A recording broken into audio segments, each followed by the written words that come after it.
लड़की घबराई हुई आंखों से नींद से जागी, एक तौलिया लपेटा और कुछ ढूंढने लगी, पर उसने पूरे कमरे के कोने कोने को छान मारा, लेकिन उसे वो चीज नहीं मिली जो वो ढूंढ रही थी। इसलिए लड़की ने कपड़े पहने और नीचे गई, और उसने सोचा भी नहीं था कि नीचे के स्टेडियम में उसे वो दृश्य देखने को मिलेगा जो वह सबसे ज्यादा नहीं देखना चाहती थी।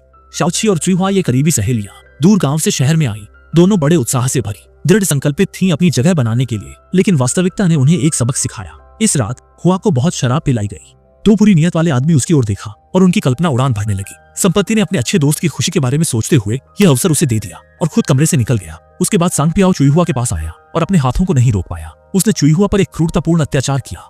अगले दिन जागने के बाद उसे प्यास लगी, इसलिए उसने पानी की बोतल उठाकर बड़े घूंट में पीना शुरू कर दिया, लेकिन नीचे से आई असहजता ने चुईहुआ को तुरंत बाथरूम में जाने के लिए मजबूर कर दिया और उसने शाओची की नजर से बचकर दाग साफ कर दिया। इस घटना के बारे में उसने किसी से भी कुछ नहीं कहा, बल्कि इसे अपने दिल में दबा लिया, लेकिन अप्रत्याशित रूप से चुईहुआ की सहनशीलता से उन लोगों की हिम्मत और बढ़ गई। कुछ ही समय बाद फुगुई ने उसे फिर से बाहर बुलाया, पिछली बार की चूक से चूकने की भरपाई कर ली। इस दौरान मोबाइल से वीडियो बनाना नहीं भूला, इसे चुईहुआ को धमकाने के लिए हथियार के रूप में इस्तेमाल करने की योजना बनाई। लगातार 2 बार की घटनाओं ने उसकी मन की दीवार को पूरी तरह से ध्वस्त कर दिया। इसी बीच शाओची को भी उसके मोबाइल में सांगपियाओ और फुगुई की छिपी हुई वीडियो मिली। समझते हुए कि कुछ गलत है, उसने चुईहुआ को समझाना चाहा, इसलिए उस रात उसके पास ही रहा। परिणाम स्वरूप जब शाओची अगले दिन जागा तो उसे कैसे भी करके चुईहुआ नहीं मिली। जब उसने फिर से उस परिचित आकृति को देखा, तब तक सब कुछ बहुत देर हो चुकी थी।